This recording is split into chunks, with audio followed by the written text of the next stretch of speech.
Seguro que el concepto de desarrollo sostenible suena familiar, ¿verdad? Es una de esas ideas que llevamos escuchando décadas y que ha movido un montón de políticas globales. Pero, ¿y si nos detenemos a pensar un momento?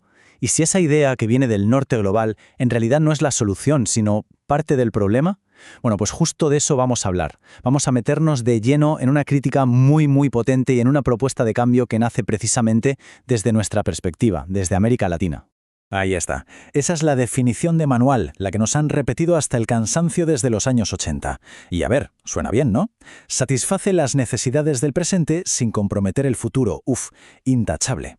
Se convirtió de hecho en la piedra angular de todo el discurso ambiental a nivel mundial. Casi una verdad absoluta. Vale, pero aquí es donde empieza lo bueno. Porque la investigación que estamos analizando, la de Sandro Javier Solórzano Castro, le da la vuelta por completo.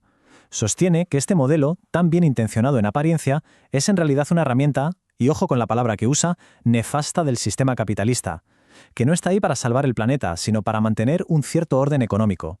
Es una acusación muy seria, así que claro, tenemos que ver de dónde sale todo esto. Y es que es súper importante entender esto. Esta crítica no sale de la nada, no es pura teoría, nace de un lugar muy concreto, una perspectiva decolonial, latinoamericana. ¿Y eso qué significa? Pues que se atreve a cuestionar esas grandes historias que nos han contado siempre desde los centros de poder. Busca, en el fondo, dar voz a otras formas de ver el mundo, a otras realidades que a menudo se ignoran. Para entender el meollo del asunto, hay que ver que estamos ante un choque de trenes, un choque sobre lo que significa ser humano. Por un lado tenemos al famoso Homo economicus, el protagonista del modelo neoliberal. Ya saben, un ser puramente racional que solo busca maximizar su propio beneficio económico, un calculador. Y en la otra esquina, una idea totalmente distinta, que viene de la filosofía de Paulo Freire, el ser de relaciones. Aquí no hablamos de un individuo aislado, sino de una persona conectada con su gente, con su tierra, con su comunidad. Alguien que se define por sus lazos, no por lo que puede comprar. Son, literalmente, dos universos paralelos. Entonces, el argumento central es este. Organizaciones como la OCDE o la ONU, al promover este modelo de desarrollo sostenible, lo que hacen en realidad es imponer una única forma de pensar, la económica. Es un modelo que en la práctica sigue el mismo guión de siempre, la extracción de recursos de los países del sur global, y al mismo tiempo se ningunean los saberes locales, las formas de vida que no encajan en esa lógica. Es como si las viejas dependencias coloniales se hubieran puesto un disfraz verde, un disfraz sostenible. Pero bueno, para que todo esto no se quede flotando en el aire, en la pura teoría, la investigación baja a tierra. Se va a un caso de estudio muy concreto, en Pereira, Colombia. Vamos a ver qué pasa cuando estas grandes ideas se contrastan con la realidad del día a día en una escuela. El foco se puso en los profes y directivos de una comunidad vulnerable de allí, de Pereira. La idea era ir a la trinchera, ¿no? A la primera línea de la educación, para entender cómo todo este discurso oficial del desarrollo sostenible cala o no en sus mentes. ¿Qué piensan de verdad? ¿Cómo lo viven? ¿Cómo lo interpretan en sus clases, en su vida? Y lo que encontraron fue bastante revelador. Se toparon con varias barreras culturales. Por ejemplo, los docentes tendían a idealizar el modelo de desarrollo sostenible como si fuera la panacea. Lo sobrevaloraban, pero sin entender bien hasta dónde llegaba. Tenían esta creencia muy arraigada de que este modelo iba a proteger la naturaleza sí o sí, sin ver la contradicción. Esa contradicción de que el crecimiento económico infinito, que es la base del modelo, choca de frente con los límites del planeta.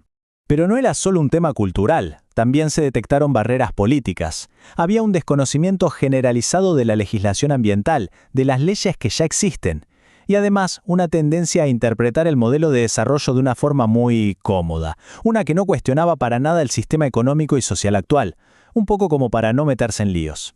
Claro, llegados a este punto surge la pregunta del millón, porque una cosa es lo que se dice, las creencias que se tienen, y otra muy diferente es lo que se hace en la vida real. Del dicho al hecho hay un trecho. ¿El estilo de vida de estos profes estaba a la altura de esa supuesta conciencia ambiental que declaraban? Pues para responder a eso, los investigadores usaron una herramienta muy conocida, el test de la huella ecológica. Básicamente es una forma de medir, de ponerle un número, al impacto real que tienen los hábitos de consumo de una persona. Con esto ya no hablamos de opiniones, sino de datos puros y duros. ¿Cuántos recursos del planeta se necesitan para mantener ese estilo de vida? Y los resultados fueron un verdadero baldazo de agua fría. Ojo a los datos. Ningún grupo de los encuestados vivía dentro de los límites de nuestro planeta. El 40% necesitaba entre 1 y 2 planetas, el 35% entre 2 y 3, y agárrense porque un 25% necesitaba entre 3 y 4 planetas Tierra para sostener su estilo de vida. Es una desconexión brutal, abismal, entre lo que se dice y lo que se hace. La conclusión del estudio es, por lo tanto, demoledora. Lo que estos datos revelan es lo que el autor llama una cultura ambiental blanda, es decir, una conciencia muy superficial, de boquilla, que al final no se traduce en cambios reales de comportamiento. Y lo más fuerte es que el estudio lo vincula directamente con el modelo de desarrollo sostenible, un modelo que habla mucho de sostenibilidad, pero que en el fondo no se atreve a tocar lo más importante, el modelo de consumo que está acabando con todo.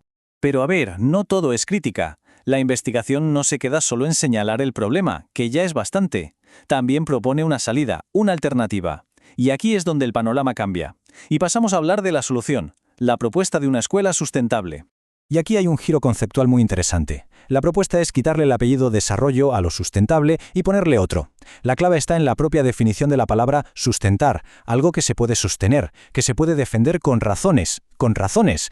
De repente la sustentabilidad deja de ser un objetivo económico y se convierte en un ejercicio de pensamiento crítico, en la capacidad de defender la vida con argumentos. ¿Y cuál es el mejor lugar para cultivar la razón y el pensamiento? Pues claro, la escuela. Vamos a ver las diferencias, que son enormes. Por un lado, el desarrollo sostenible, que básicamente ve la naturaleza como una caja de recursos que hay que gestionar para que la economía siga creciendo.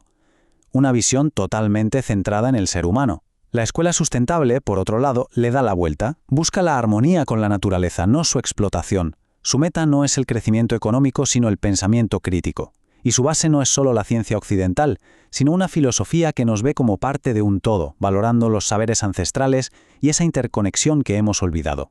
Así que los objetivos de esta escuela sustentable van mucho más allá de poner contenedores de reciclaje, ¿eh? Hablamos de algo mucho más profundo. Se trata de aprender a vivir en armonía con la naturaleza, de verdad, de tener una postura crítica, de no tragarse entero cualquier modelo de desarrollo que nos vendan. Se trata de crear espacios inclusivos, que respeten la diversidad y, muy importante, de darle el valor que se merece al conocimiento ancestral, a esas otras formas de saber que el modelo dominante ha ignorado por siglos.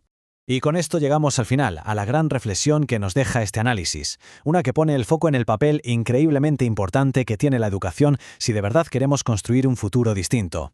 Fíjense en esta cita del estudio porque es brutal. Dice, la escuela debe ser mucho más que el reflejo fiel de una sociedad. Le corresponde ser más bien una versión mejorada. Pensemos en esto un segundo.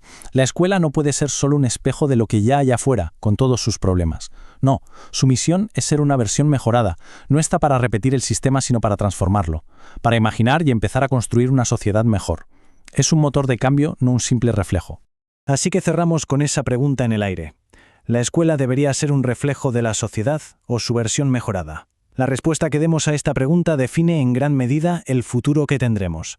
Porque quizás, solo quizás, si queremos un futuro que sea de verdad sustentable, el lugar para empezar a construirlo no está en las grandes cumbres internacionales ni en los mercados financieros. Quizás el verdadero cambio empieza en un lugar mucho más cercano, dentro de un salón de clases.